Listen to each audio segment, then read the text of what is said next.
So, mga tropa, ito naman, ang tawag dito ay thermostatic valve. So, ang tawag ng iba rito ay HICV o Hot Idle Compensator Valve. So, hindi ito yun ha. So, sa 3K, meron noon. Pero dito, hindi ito yun. Thermostatic valve yun. Yung sa 3K, ando sa gilid. Kaya pag bumili kayo ng 3K na carburetor, meron dalawang o-ring na maliit. So, dito, sa gilid noon yun. At idle compensator valve. So, hindi ito yun, ha? So, ano ba purpose nitong thermostatic valve?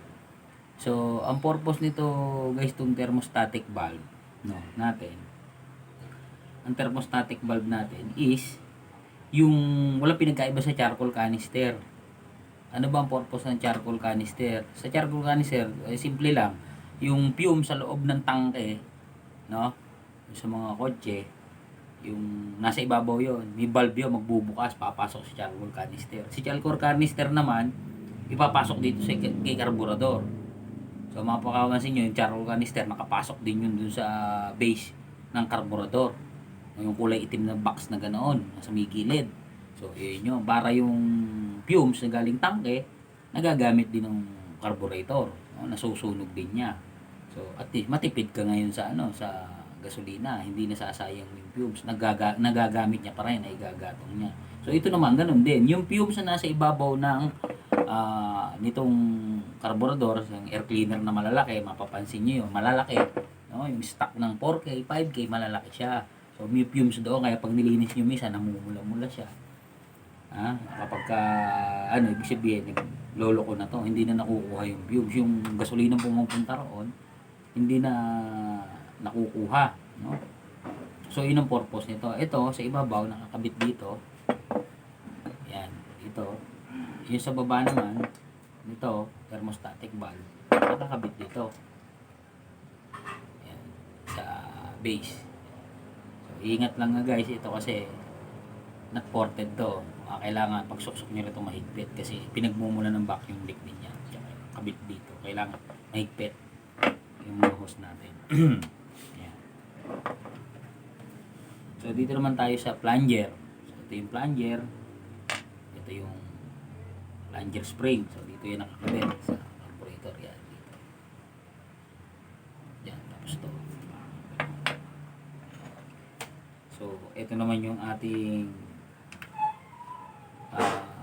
power valve. Yan.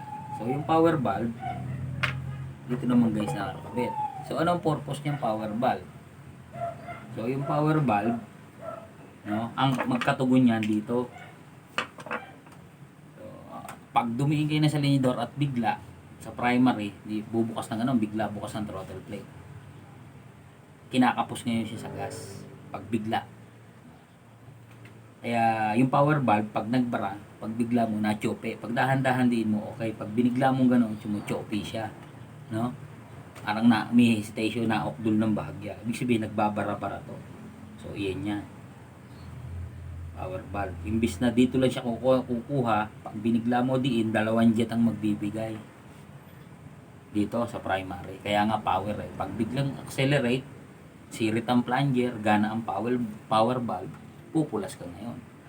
Ngayon pag sira to, power valve, may hesitation, may konting ukdol. Yan ang purpose niya. Yan nililinis yan. So iyan, nakita nyo ganyan, pag ginanon nyo yun, kailangan pag in-spray nyo dito, may lalabas doon. So meron din siyang jettings. Akala nyo, wala. Sa natin. Lagay ko muna dito sa pag binuksan nyo siya, ayan. Meron din siyang jettings. Ayan. Power jet. Yan ang power jet. Ayan, doon nilalagay. Nililinis din yan guys.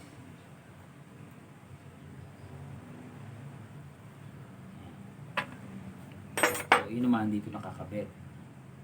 So pag in-spray nyo to, ang carb cleaner nilalabas doon sa gitna. Pag in-spray nyo, labas dito, labas doon, dapat dalawa yan, magkatugon yan. No? So may isa pa guys. So itong carburetor na to, yung carburetor na to, kaya ito may ang issue nito. Ganun nga, yung sinabi, pinaliwanag ko siya, may hesitation. Maganda minor, pag binigla mo na chope. Mapapansin nyo rito, wala siyang sa stem ng pinaka-push rod ng nito. Tinanggal nila. So, kaya kami nag-decide na palitan na to. Kaya ito, hindi na ito yung dating carburetor ng may-ari. Palit na siya. Kasi nga, wala wala naman kami mapagkahuyan. Nung mga panahon na yon. So, ito siya. Yan. Yan guys. Siya yung nagtutulak dito para mag-open. Ano siya ganyan. Nakabukas siya. Vacuum yan, anuhin nyo rin yan guys, lilinisin nyo. Kaya lang gumagalaw. Pag nag-stack up yan, di gagana ng ayos to. Kuha nyo. Kasi yan, pag inano yun, nakatulak na ganoon yan. Nakabukas yan. Yan.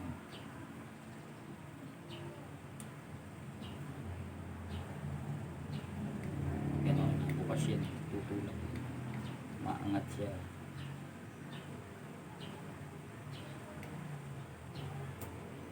Nasa rayang pagkaan.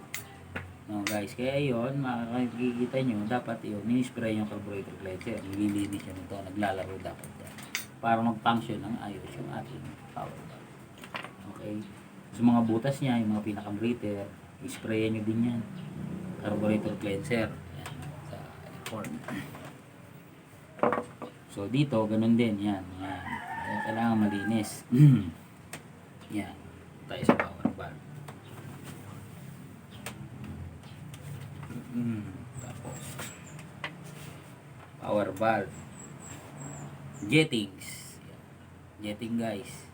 So ang jetting natin, merong primary and secondary. Yung primary, yung butas makikita nyo, yan.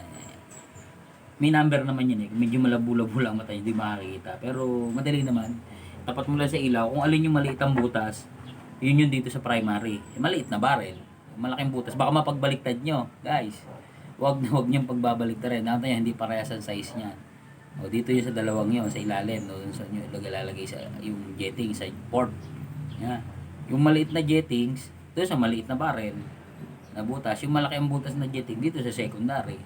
Primary, secondary. Baka pagbalik na rin nyo, ay matulin yan.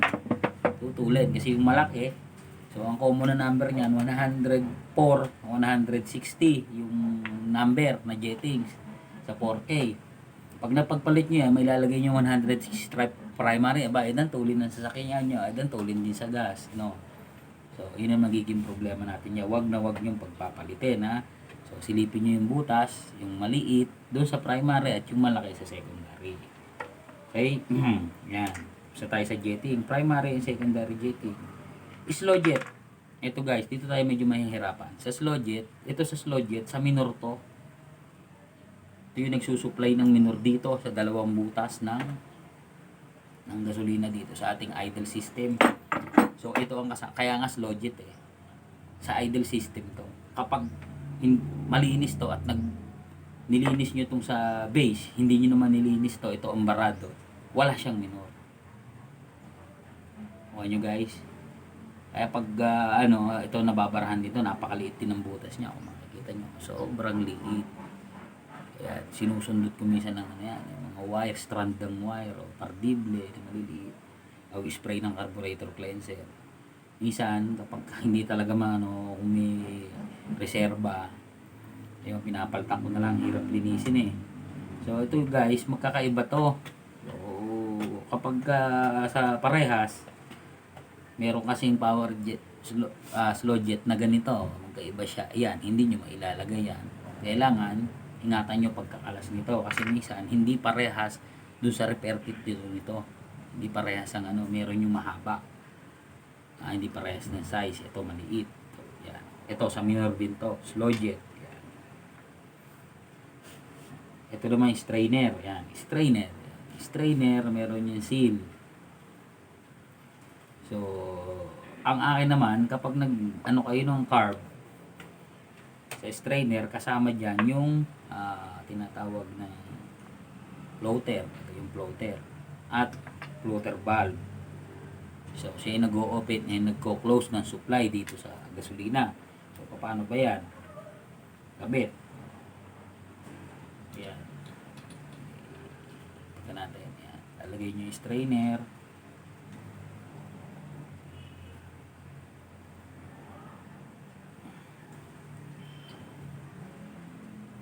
Yung valve. Yung floater. So ito yung pinaka-komplikado sa lahat i-adjust. No?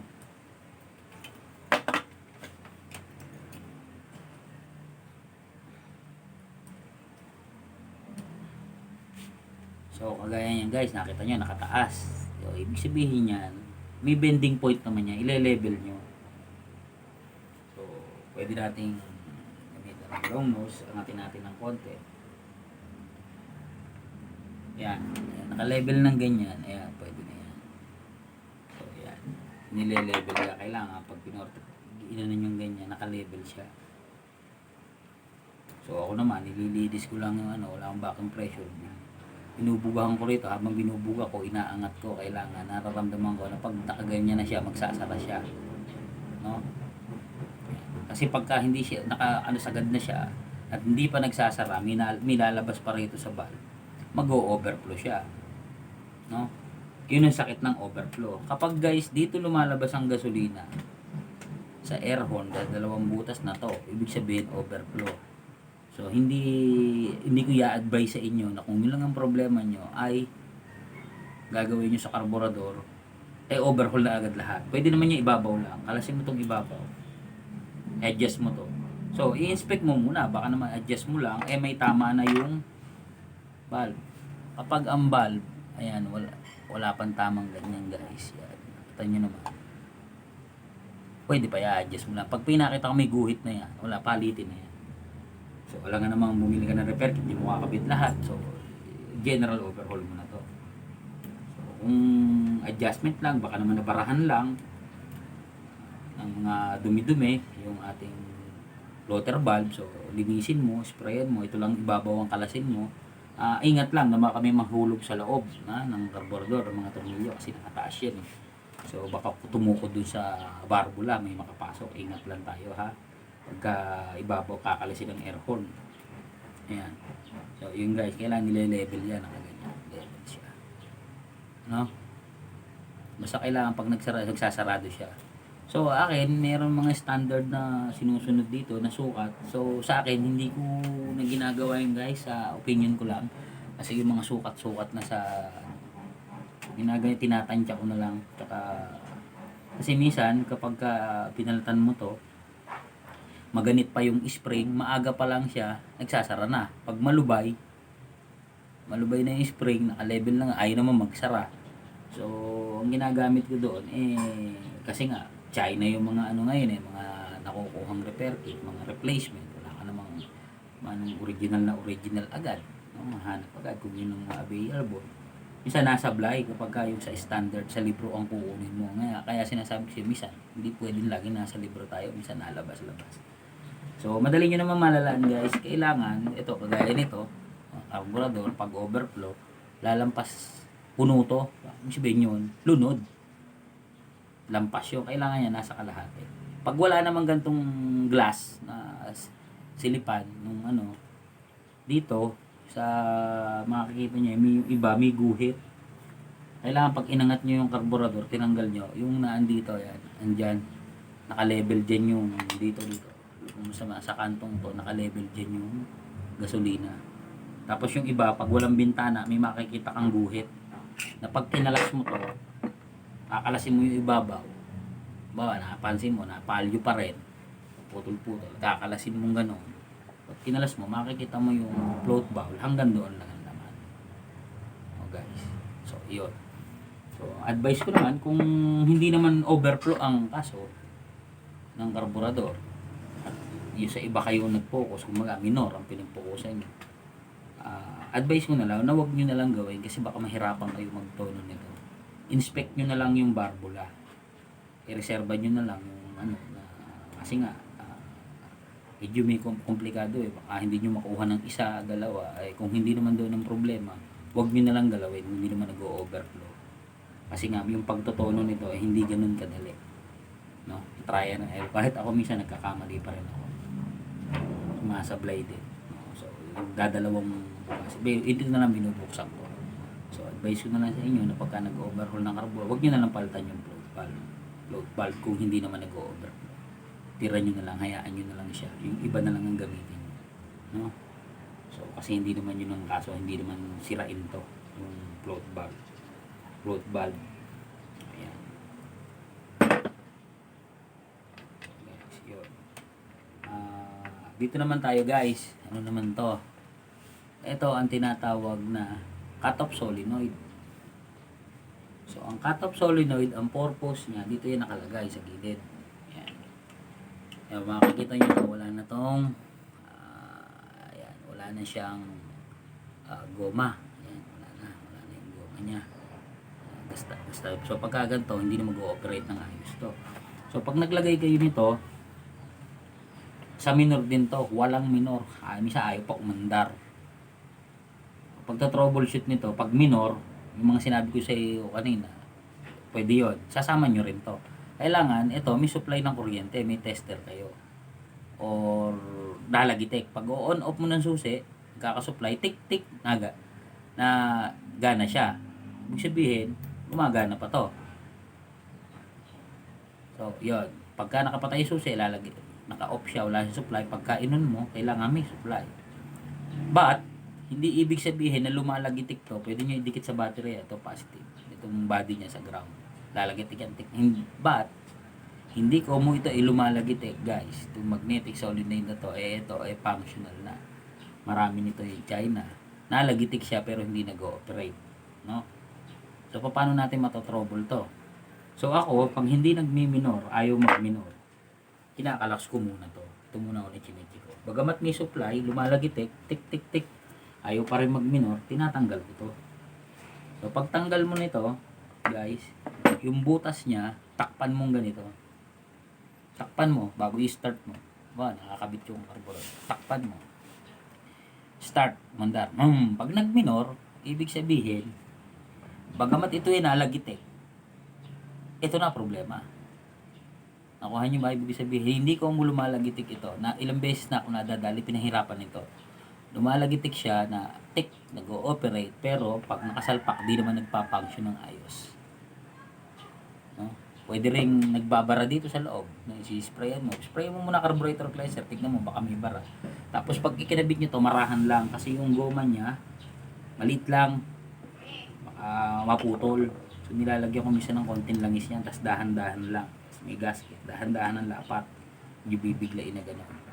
Kasi pagka napupunit yung nasa loob, di wala rin. Ang hirap maghanap ng nito. Isa lang ang kasama nito sa repair kit. Pag napunit mo yon, wala na. Ngayon naman, kung yung magnetic solenoid mo buo pa yung goma at kukunin mo yung isa, wag mo nang galawin. Kung ayos pa naman. Kasi baka nga pagkakabit mo, hindi medyo mabigat ang kamay mo, mapunit mo lang. So, tinanggal mo yung isa, napunit. Yung isa yung papalit mo, napunit mo pa rin. Magkakaproblema ka anong bibili ka na naman ng isang repair kit. So, yan. Hindi ko mo ito ay nalagitik tong cut-off solenoid nagana, guys. No? Yun lang, isa lang yun, para malaan nyo na kung siya buo o hindi pa. Isang basihan lang yun, nalagitik pa, tik-tik, gano'n. Nag-on off o supply, tester, susuplayan mo yung tester niya. Pero pagka hindi pa rin ganoon, hindi pa rin nagmaandar at ayaw mag-minor, tanggalin mo muna, takloban mo to. Pag ganoon pa rin, hindi na dito ang problema. So, yung iba naman guys, tinatanggal to. Tinatanggal to kasi pwede yun pagtanggal mo, lagyan mo ng plug, lagyan mo ng tornilyo, andar yan. Iba na, andar. Marami ako nakikita tinatanggal, which is very wrong. Ang purpose niyan nga, hindi mo, kung walang supply, hindi na andar ang makina, kaya nga cut-off solenoid. Nag-aano rin yan, nagko-compensate din ang hangin yan. Kapag tinanggal mo to, magiging problema mo, patayin ka. Pag nabig kasi, pag yung booster, brake booster, nakabit sa backing diaphragm, sa intake manifold. May vacuum pressure yun. Pag umapa ka ng preno, nagamit din yun ng vacuum pressure. Ito, nag-a-adjust to ng hangin. Nagdadagdag to ng hangin sa karburador para hindi siya kapusin. Nakuha nyo ba guys? Pag tinanggal nyo to, pag aapak nyo ng preno gano'n, nanginginig yung makina. Hindi kinukulang ng hangin tong karburador, ng vacuum pressure. Hangin ng vacuum pressure, hindi pressure na patulak. Nagdagdag siya ng hangin para hindi siya mamatay. So, iyon, ang mangyayari nito pag tinanggal nyo, which is very wrong. Huwag nyo kakalasin to. Huwag nyo tatanggalin, kinokondem. May purpose to. Hindi basta pag may ganito ay sa susi lang namamatay, hindi aandar makina o aandar. Hindi lang yon. Nagko-compensate din to ng hangin sa carburetor. Kaya pag tinanggal nyo to, ang common na sakit niya, patayin. Pag aapak mo ng preno, napabigla ka ng preno, umigop ng hangin sa vacuum, lalo na kung ang iyong minor ay standard. Ano ba yung standard na minor? 750 RPM, mababa yun, sakto-sakto lang. Kapag inapakan mo preno, ihigop si booster sa intake manifold, mamamatay ka. So, yun ang purpose ng ating cut-off solenoid. So, pag tinanggal nyo, yun ang nagiging problema nyo, tropa. So, ayun mga tropa, ang ating mga parts ng ating carburetor. So, mga natutunan kayo sa pagto-troubleshoot ng ating mga carburetor, no? Dito naman sa jettings nga pala, hindi tayo sa jettings, hindi ko ina-advise na magpalit kayo ng reject. Pwede siguro mag-reject kayo sa primary. Kung 104, gawin yung 100. Pero yung gagawin yung 90, masyadong mababa. So, ang logic ko kasi niyan, hindi naman ilalagay ito rito. Hindi naman i-design to rito sa ano niya, na hindi para sa kanya talaga. Diba? So, ginawa yan ng mga manufacturer na yan talaga nakadesign niya, standard. Bakit mo bababaan? So, siguro pwede kayo magbaba kung talaga nagtitipid kayo sa gasolina at medyo mahal. Pwede kayo magbaba. Pero, may disadvantages yan. Magsasuffer yung power. Siyempre, hihina yung gasolina, hihina rin ang makina. So, ang ano ko naman dyan, sa akin lang, opinion ko, kung medyo mahal ang gasolina, angat-angatan, bigagangangan mo na lang ang paa mo. Kasi ganoon din ang mangyayari. Kung kontindiin mo, malakas ang makina, malakas ang batak, hindi ka masyado magdididiin ng sagad. Kung wala namang batak, dahil matipid nga sa gas, pag didiin mo naman at meron kang load, didiinan mo rin siya ng sagad. Di ganoon din, same lang din, no? So, kaya hindi ko ina-advise na mag-reject kayo. So, kung ano yung standard, yun ang sundin nyo. Siguro kung talagang gusto nyo, magbawas ng konti, siguro mga 5-5 lang. Pag nasa primary, 105, 104, o may 100 ka, sa secondary, kung 160 ka, ano ka, 150 ka siguro, hanggang 10 lang. Pero siguro mas maganda sa primary, kasi primary ang gamit lang lagi para huwag ka na magbawas sa secondary. Sa secondary kasi pagka nasagad ang diin mo, kaya ka nga dumidiin, kailangan mo ng power bago babawasin mo pa rin yung secondary. So, hindi, wag na kayong masyadong mag-reject, no? So, primary na lang, palimali na siguro. Pero pag nag-reject kayo, huwag yung masyado malaki kasi magkakaproblema kayo. Baka 100 gagawin yung 80, problema kayo diyan. Pagka ano nyo, delikado yun. Imbis na dumidiin ka, imbis tumulin, bumabagal. Pag diin mo, hahagok, maaksidente pa kayo. So, huwag yung ganun gagawin nyo. Kasi medyo delikado na yun pagka masyadong malayo yung jettings. Masyadong malayo ro sa standard. Guys. So, bubuuin natin ito naman guys. Sana mabilisan. Okay?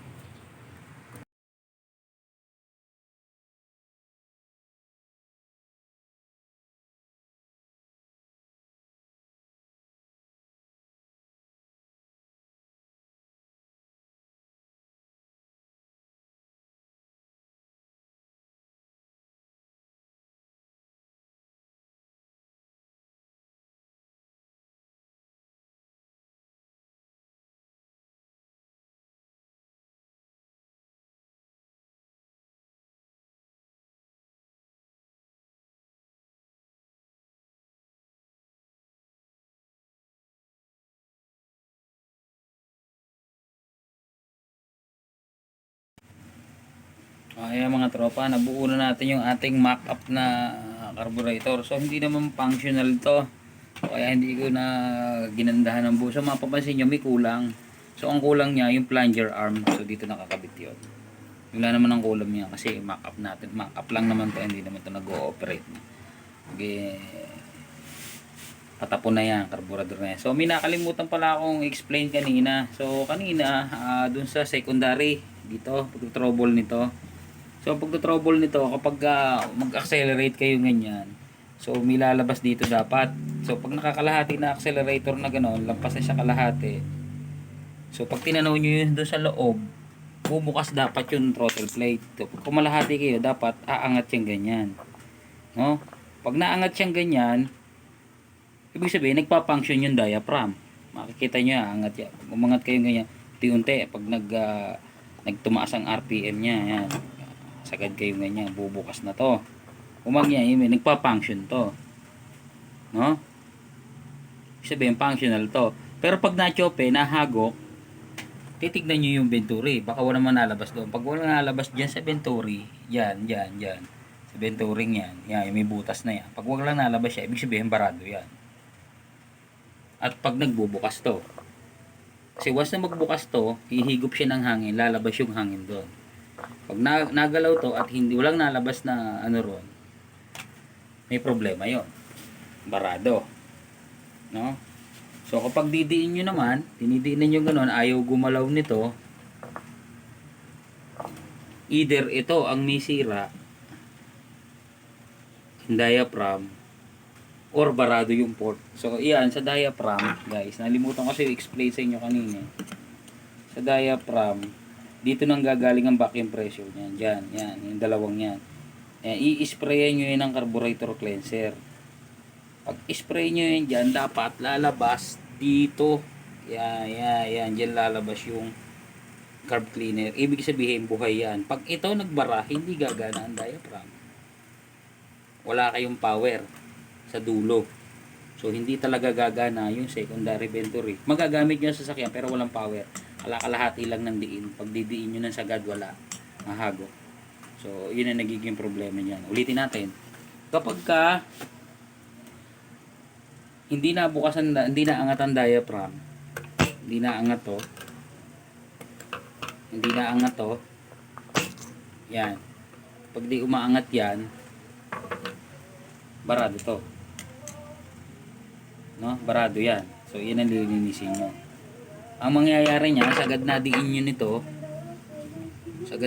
nyo, hindi pa nag-o-open yung secondary throttle plate. Wala kayong power nun.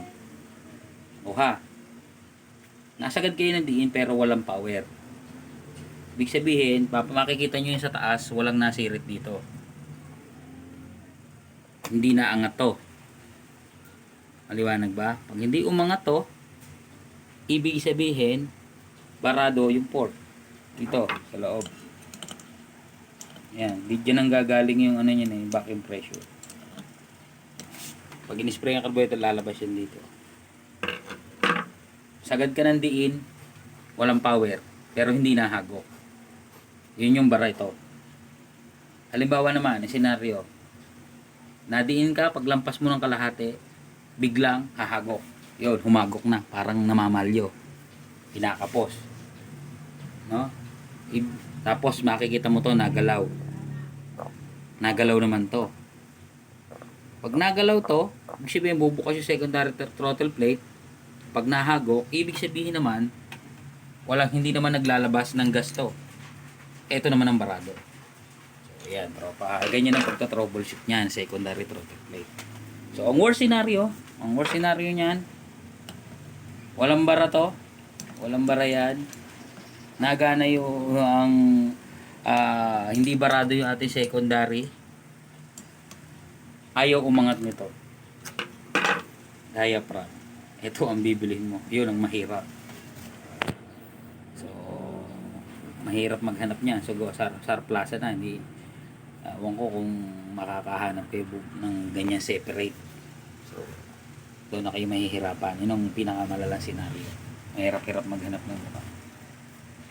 ng secondary throttle plate diaphragm. Kung meron ako rito, bigay ko na sa inyo yan pag nasira. Kung may sira kayo. Sira yung secondary diaphragm niya. Meron akong reserba. Kung wala kang ganyan at yun ang nasira, yun yung maging problema natin. Ayan tropa, sana may natutunan kayo sa bagong topic natin ngayon about carburetor sa mga parts niya and troubleshooting. Nga pala, yung ano natin, kaya sa pag-video ko ngayon ng carburetor si Powell Canoy, kasi nakadalawang take daw siya ng assessment. Hindi niya raw alam yung parts ng carburetor, so nagka-idea ako na bakit hindi tayo gumawa ng mga review sa video sa carburetor, about carburetor. Shout out tayo muna sa Tropang Daig, this Tropang Daig, Team Daig, that's my inspection center. Gusto kayo dyan.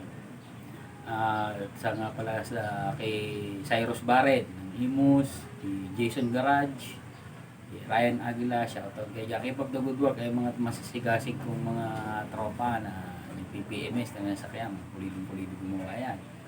Shoutout sa inyo, keep up the good work lang, napakasisipag ng mga gagaling, mga mekaniko, mga freelance mechanic na nag-PPMS.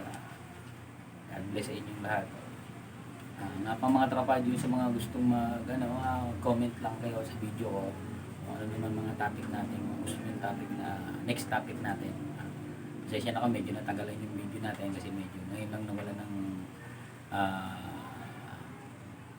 customer. So sa weekend kasi nagagawa ako ng sasakyan, PPMs din ako, nagto-troubleshoot weekend, so kaya nawalan ako ng time para magawa ng video. So pasensya na. Sana magkaroon pa tayo ng mga time para makagawa ng next video. Comment lang niyo po sa ilalim, like and subscribe, Sir Mac Garage po. Maraming salamat sa mga followers ko. Thank you.